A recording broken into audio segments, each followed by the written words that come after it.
Bab 106 sampai 107. Terjebak jadi istri simpanan. Tristan kembali ke rumah sakit dengan membawa rujak yang istrinya inginkan. Namun saat dia sampai di sana, ternyata Alea tertidur.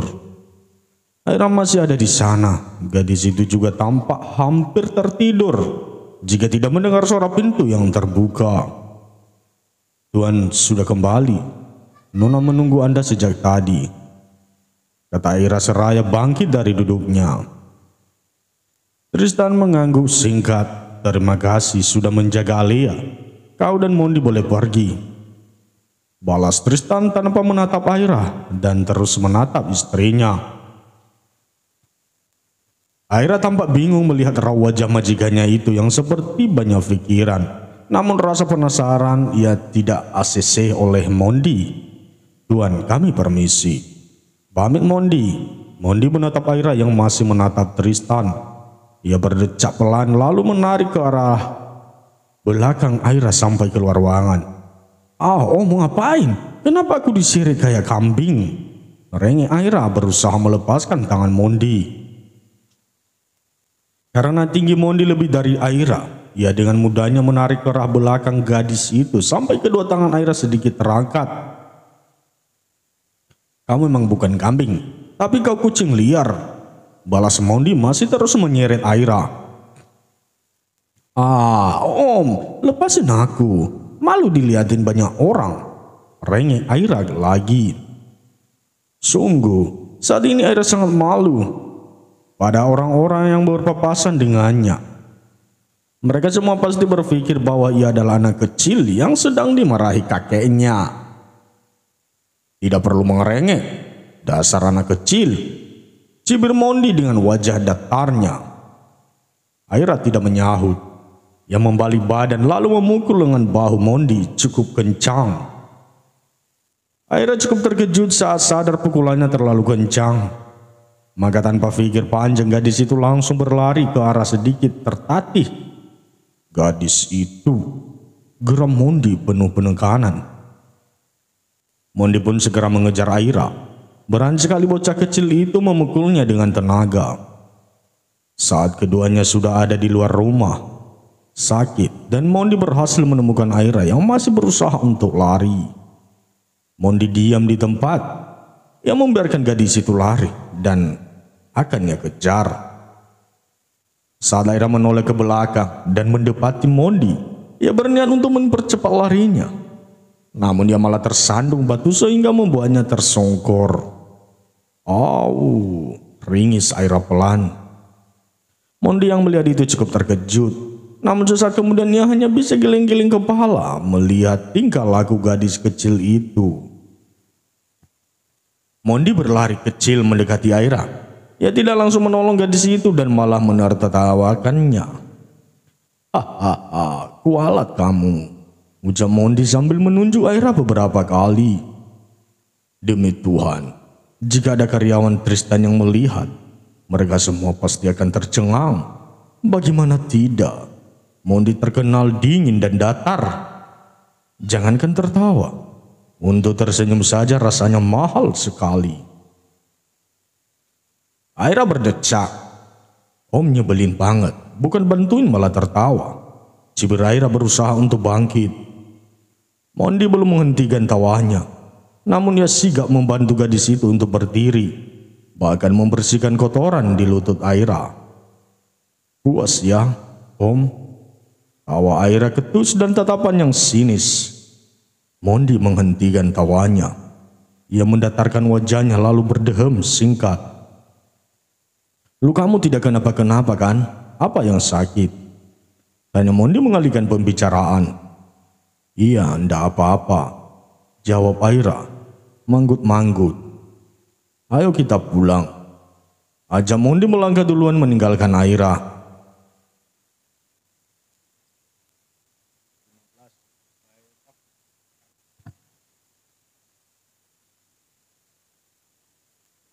Aira segera mengejar dengan berlari. Namun saat sudah dekat, si Mondi malah berhenti sehingga kening Aira menabrak punggung lebar pria itu. "Kamu jangan gunain kaki aja," dipakai juga indera penglihatannya, tutus Mondi. Aira lagi-lagi hanya bisa mendengus. Bisa-bisanya pria itu marah padahal jelas-jelas salah. Mondi yang berhenti tiba-tiba malah menyalahkan Aira. Iya maaf, balas Aira pasrah. Mondi tersenyum tipis. Ia pun kembali melanjutkan langkah menuju mobilnya yang ada di parkiran paling pojok. Aira mengekor. Kali ini ia menggunakan kaki dan juga matanya agar tidak menabrak pria itu lagi. Aira, bagaimana bisa kau tertarik pada pria galak dan dingin ini? Gerutu Aira memukuli kepalanya yang terdapat bekas luka. Aira tiba-tiba meringis dan itu berhasil membuat Mondi langsung menghampirinya. Mondi menangkap wajah Aira. Ia lalu memperhatikan kepala Aira baik-baik. Takut jika luka gadis itu terbuka. Di mana yang sakit, Ai? Tanya Mondi begitu khawatir. Mondi menunduk dan saat itulah pandangannya bertabrakan dengan mata Aira yang juga tengah menatapnya. Keduanya seakan terhipnotis oleh tatapan masing-masing, sehingga tidak ada pergerakan apapun. Suara klakson sebuah kendaraan menyadarkan keduanya. Baik Mondi dan Aira langsung salah tingkah dan menjauhkan diri. Om, ayo pulang, ajak Aira tanpa menatap Mondi. Mondi tidak menjauh dan langsung berjalan mendekati mobilnya kembali. Aira menghela nafas. Ia menatap tubuh bagian belakang Mondi sambil mengusap-usap dadanya. Hampir jantung aku keluar dari tempatnya. Gumam Aira geleng-geleng kepala. Aira pun segera menyusul Mondi. Ia tidak mau jika sampai ditinggal oleh pria itu dan harus naik taksi. Aira tidak memiliki uang saat ini. Sementara itu di rumah sakit, bukan Tristan dan Alia, melainkan Firda dan Fadi. Hari ini pria itu sudah diperbolehkan pulang, sehingga Firda harus membantunya. Masalah barang-barang diurus oleh orang suruhan kedua orang tua Fadi, dan Firda hanya perlu membantu Fadi duduk di kursi rodanya. Ayo, aku bantu. Firda menarik tangan Fadi lalu melingkarkannya ke leher. Setelah itu, Firda memapa Fadi dengan hati-hati sebelum akhirnya pria itu duduk di kursi rodanya. Sudah nyaman? Tanya Firda penuh perhatian. Fadi menatap Firda. Gadis itu adalah mantan kekasihnya yang sangat dia cintai sebelum sebuah kebenaran terbongkar. Andai saja Firda tidak berkhianat malam itu, mungkin sekarang Fadi akan berbuat baik padanya. Fadi sendiri tidak ingat apapun. Ia bahkan tidak tahu kapan dirinya menikahi Firda. Fad, aku tanya sama kamu, ucap Firda menyadarkan Fadi dari lamunannya. Fadi berdehem. Ia tidak menjawab apapun dan langsung menjalankan kursi rodanya sendiri. Fad, tunggu sebentar lagi ya. Tutur Firda dengan tangan yang tanpa sadar memegang bahu Fadi. Fadi menatap tangan Firda. Ia hendak marah namun baru sadar jika jari istrinya itu tidak ada cincin. Di mana cincin kawinnya? Tanya Fadi. Kening Firda mengkerut mendengar pertanyaan Fadi. Ia belum konek sama sekali dengan kata-kata pria itu. Jika aku menikahimu, lantas di mana cincin pernikahan kita? Tanya Fadi memperjelas. Firda langsung terdiam. Ia menarik tangannya dari bahu Fadi lalu menyembunyikan tangannya itu di belakang. Firda bingung. Ia tidak tahu harus menjawab apa pertanyaan Fadi ini. Kau berbohong kan? Kita tidak menikah kan? Tanya Fadi dengan sorot mata yang tajam. Fadi tidak percaya jika dirinya sudah menikahi mantan kekasihnya yang murahan ini. Yang ia percaya hanya dirinya mau menikah dengan Linda. Jawab, kau berbohong kan? Tanya Fadi dengan bentakan. Fadi, suara seorang wanita terdengar dari arah pintu. Firda dan Fadi langsung menoleh. Ternyata itu adalah mamanya Fade. "Kamu tanya cincin kawin? Ini cincinnya," ucap mamanya Fade seraya meletakkan sebuah cincin di telapak tangan putranya. Firda dan Fade sama-sama menatap cincin itu. Firda tampak bingung. Ia tidak tahu kali ini kebohongan apa lagi yang harus ia katakan. "Sekarang pasang di jari manis istri kamu." Mungkin Firda lupa jika kemarin dia menitipkan ini sama mama. Tutur mamanya Fade. Fade mendengus. Ia menarik tangan Firda lalu memasangkan cincin itu ke jari manis Firda dengan cepat. "Sudah, sekarang aku mau pulang," ucap Fade dengan kesal. Firda membiarkan ibunya Fade mendorong kursi roda, sementara dirinya mematung sambil menatap jarinya yang tersemat cincin. Dulu, inilah impian Firda. Ia bisa memakai sebuah cincin yang Fade pasangkan. Tapi mimpi itu hancur karena tuduhan Linda. Kini mimpi itu terkabul, namun dengan cara yang salah. Cincin itu tersemat di jarinya bukan atas dasar cinta, melainkan kebohongan. Firda memejamkan matanya. Ia hanya bisa mengusap dadanya dengan sabar. "Tenanglah, kamu kuat, Fir," gumam Firda pelan. Bab 107. Lea menyantap rujak yang suaminya belikan dengan penuh semangat. Untung saja mood makan rujaknya belum berganti setelah ia tinggal di tidur. Lea asik memakan rujak. Namun saat pandangannya menatap ke arah suaminya, ia mengerutkan keningnya bingung kalau suaminya itu melamun. "Mas," panggil Alia. Tangga di situ memegang wajah suaminya. Tristan tersadar. Ia memasang wajah penuh senyuman saat menatap ke arah istri tercintanya. "Kamu kenapa melamun?" tanya Alia lembut. Tristan tidak langsung menjawab. Pria itu terdiam sambil memperhatikan lamat-lamat wajah cantik istrinya. Tristan menggenggam sebelah tangan Alia, kemudian ia mencium dalam-dalam dengan penuh kasih sayang. "Mulai besok aku enggak akan ke kantor," ucap Tristan dengan tenang. Bahkan masih tersemat di wajahnya sebuah senyuman manis. "Tapi kenapa, Mas? Ada masalah?" tanya Alia semakin bingung. Tristan menggeleng. Ia tidak mau Alia sampai kepikiran hanya karena masalah ini. Tristan sudah berjanji akan menjaga dengan sangat istrinya ini. Tristan mengambil nafas panjang. Ia lalu menatap ke arah pintu tak kala tiba-tiba saja ruangan itu terbuka.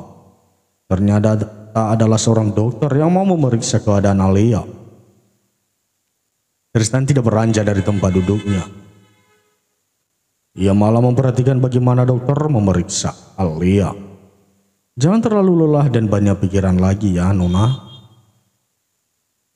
Kasihan adik bayinya nanti ikut tertekan," kata dokter lembut. "Iya dok, saya nggak akan lelah kok. Lagian suami saya nggak akan biarin itu terjadi," balas Alia lalu menatap Tristan. "Baiklah, saya permisi ya." Dokter pun melanggeng pergi meninggalkan pasiennya. Alia kembali fokus pada suaminya. Namun saat Alia hendak bertanya, Tristan malah bicara duluan. "Enggak usah pikirkan soal ucapan aku tadi. Aku cuma mau istirahat di rumah dulu dan meninggalkan kantor," ucap Tristan menjelaskan separuh saja. Alia masih belum percaya. Ia kenal dengan suaminya yang tergila-gila pada pekerjaan. Tidak mungkin pria itu akan pergi meninggalkan pekerjaannya dengan alasan yang tidak pasti. "Kamu yakin, Mas? Kamu nggak lagi bohongin aku kan?" tanya Alia menyipitkan matanya. Tristan tersenyum. "Rujaknya belum habis tuh. Kamu mau sesuatu lagi?" tanya Tristan guna mengalihkan pertanyaan suaminya. Tristan benar-benar enggan Alia tahu. Biarlah semua ini urusannya dan akan ia ceritakan kepada istrinya nanti. Lagi pula tidak akan ada yang berubah jika Tristan melepaskan diri dari keluarga Kusuma. Rumah utama, mobil, Apartemen dan properti lain yang Tristan miliki itu murni hasil kerja kerasnya, bukan dari keluarganya. Tristan hanya perlu meninggalkan kantor tanpa mengembalikan apapun. Tristan punya beberapa usaha dan usahanya ini terpisah dengan perusahaan keluarganya. Meski kantor Tristan tidak sebesar perusahaan Kusuma, tapi cukup untuk menampung lebih dari 200 karyawan. Ya, Tristan punya usaha retail dengan cabang di berbagai daerah. Tristan juga mempunyai usaha kulineran yang selama ini tidak pernah Alea ketahui. Jadi, walaupun mereka bukan bagian keluarga Kusuma, Tristan tidak akan pernah membuat Alea kesusahan.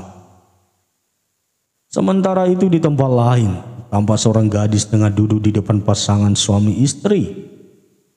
Pada orang itu pria yang selama beberapa hari ini ia jaga. Firda. Gadis itu menundukkan kepalanya tak kala permintaannya ditolak oleh pasangan suami istri itu. Sesuai perjanjian kita, kamu harus tetap bersama Fade sampai anak saya sembuh. Kamu jangan lupa soal itu,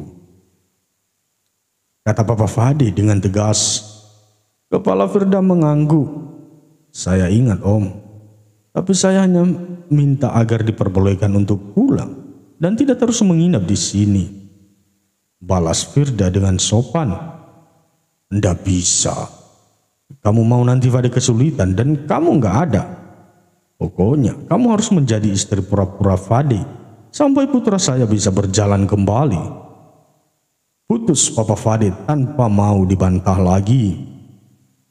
Hanya sampai Fade bisa berjalan, Fir. Tidak peduli kapan ingatannya akan kembali. Tapi yang jelas kamu bisa pergi setelah dia bisa berjalan lagi. Tutur mamanya Fade dengan lebih lembut. Firda tidak menyahut, dia hanya diam sambil terus menundukkan kepalanya.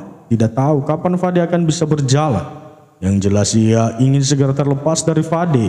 Firda mau melanjutkan hidupnya yang lebih baik. Om, Tante.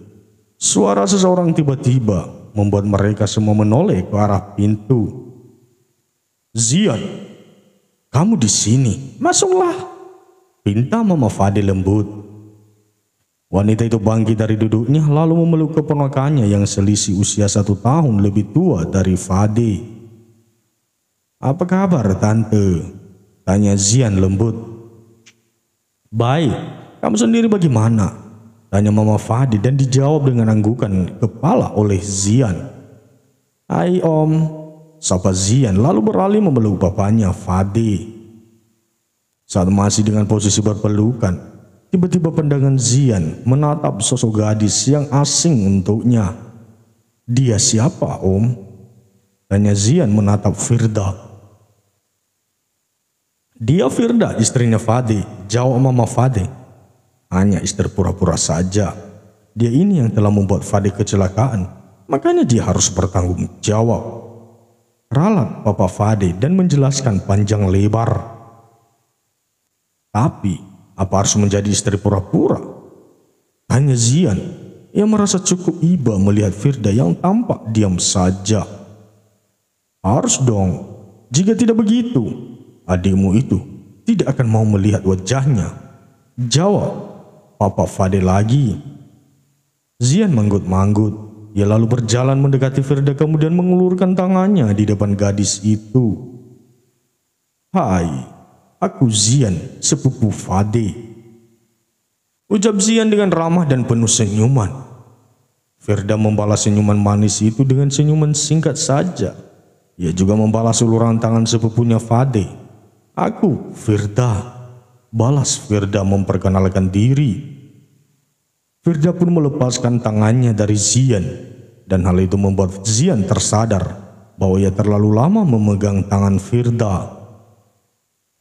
Maafkan aku. Aku tidak sadar jika memegang terlalu lama, ucap Zian. Firda hendak membalas, namun suara Fade dari lantai atas membuat Firda buru-buru menghampiri pria itu. Zian menatap kepergian Firda dengan pandangan yang sulit diartikan. Gadis itu manis menurutnya, dan suaranya terdengar lembut.